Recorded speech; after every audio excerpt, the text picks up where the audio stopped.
ನಡಿ ಈಗ ಶುರು ಮಾಡೋಣ.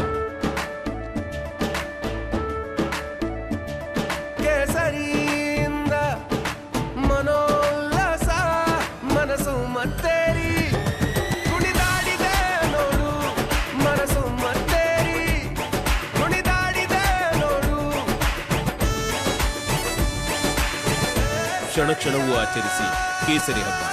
ವಿಮಲ್ ಬಾಯಲ್ಲಿ ಹೇಳಿ ಕೇಸರಿ. ದೇಶಾದ್ಯಂತ ಪೆನ್ ಡ್ರೈವ್ ಕೋಲಾಹಲ ಸಾಕಷ್ಟು ಸಂಚಲನವನ್ನು ಉಂಟು ಮಾಡಿತ್ತು. ಎಸ್ಐಟಿ ತನಿಖೆ ಬಗ್ಗೆ ಬಿಜೆಪಿ ನಾಯಕರು ಆಕ್ಷೇಪ ವ್ಯಕ್ತಪಡಿಸಿದ್ರು. ಸಿಬಿಐ ತನಿಖೆನೇ ಸೂಕ್ತ ಇದಕ್ಕೆ ಅಂತ ವಿಶ್ವೇಶ್ವರ ಹೆಗ್ಡೆ ಕಾಗೇರಿ ಹೇಳಿದ್ದಾರೆ. ಎಸ್ಐಟಿ ತನಿಖೆಯ ವಿಚಾರದಲ್ಲಿ ಹಾಗಾದರೆ ಬಿಜೆಪಿ ನಾಯಕರುಗಳು ಅನುಮಾನ ವ್ಯಕ್ತಪಡಿಸ್ತಾ ಇದ್ದಾರಾ? ಸಿಬಿಐ ತನಿಖೆ ಸೂಕ್ತ ಇದಕ್ಕೆ ಅಂತ ಬಿಜೆಪಿ ಮುಖಂಡ ವಿಶ್ವೇಶ್ವರ ಹೆಗ್ಡೆ ಕಾಗೇರಿ ಹೇಳಿದ್ದಾರೆ. ರಾಜ್ಯ ಸರ್ಕಾರ ತನಿಖೆಯ ದಿಕ್ಕನ್ನು ಬದಲಾಯಿಸ್ತಾ ಇದೆ, ಈ ಪ್ರಕರಣವನ್ನ ರಾಜಕೀಯವಾಗಿ ಬಳಸಿಕೊಳ್ತಾ ಇದೆ ಅಂತ, ಕಾನೂನಿನ ಅಡಿಯಲ್ಲಿ ತನಿಖೆ ನಡೆಯಲಿ ಅಂತ ಹೇಳಿದ್ದಾರೆ. ರಿಪಬ್ಲಿಕ್ ಕನ್ನಡಕ್ಕೆ ವಿಶ್ವೇಶ್ವರ ಹೆಗ್ಡೆ ಕಾಗೇರಿ ಹೇಳಿಕೆ.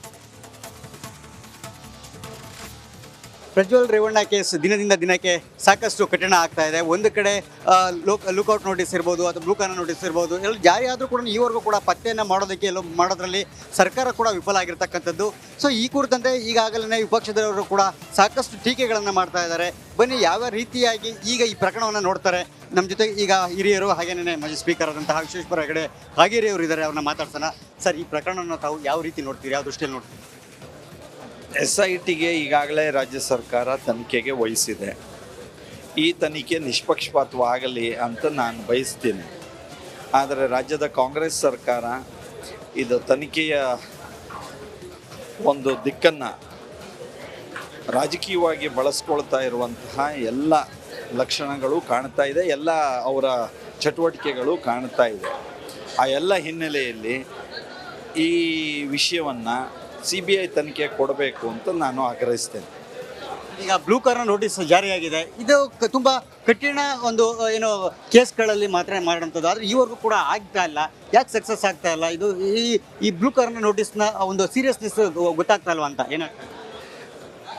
SIT ತನಿಖೆ ನಡೆದಿದೆ, ಕಾನೂನಿನಡಿಯಲ್ಲಿ ಈ ತನಿಖೆ ಮುಂದುವರಿಲಿ. ಆದರೆ ರಾಜಕೀಯ ಪ್ರೇರಿತವಾಗಿ ಈ ತನಿಖೆ ಆಗದೇ ಇರಲಿ ಅಂತ ಮತ್ತೆ ನಾನು ಆಗ್ರಹಿಸ್ತೇನೆ.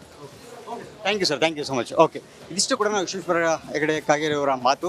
ಒಟ್ಟಾರೆಯಾಗಿ ಪ್ರಕರಣವನ್ನು CBIಗೆ ಒತ್ತಾಯಿಸೋದು ಈಗ ಸೂಕ್ತ ಅಂತಕ್ಕಂಥದ್ದು. ಈ ನಿಟ್ಟಿನಲ್ಲೇ CBIಗೆ ಈಗಾಗಲೇ ವಿಪಕ್ಷದ ಎಲ್ಲ ನಾಯಕರು ಕೂಡ ಒತ್ತಾಯಿಸಿರ್ತಕ್ಕಂಥ, ಜೊತೆಗೆ ವಿಶ್ವೇಶ್ವರ ಹೆಗಡೆ ಕಾಗೇರಿ ಅವರು ಕೂಡ ಇದೇ ವಿಚಾರವಾಗಿಯೇ ಆಗ್ರಹಿಸಿರ್ತಕ್ಕಂಥದ್ದು. ನೋಡೋಣ ಮುಂದಿನ ದಿನಗಳಲ್ಲಿ ಪ್ರಜ್ವಲ್ ರೇವಣ್ಣ ಅವರ ಕೇಸ್ ಸಂಬಂಧಪಟ್ಟಂತೆ ಸರ್ಕಾರ ಮತ್ತಷ್ಟು ಸೀರಿಯಸ್ ಆಗುತ್ತಾ, ಪ್ರಕರಣವನ್ನು CBIಗೆ ವಹಿಸುವುದಕ್ಕೆ ಮನಸ್ಸು ಮಾಡುತ್ತಾ ಅಂತಕ್ಕಂಥದ್ದನ್ನು ನೋಡೋಣ.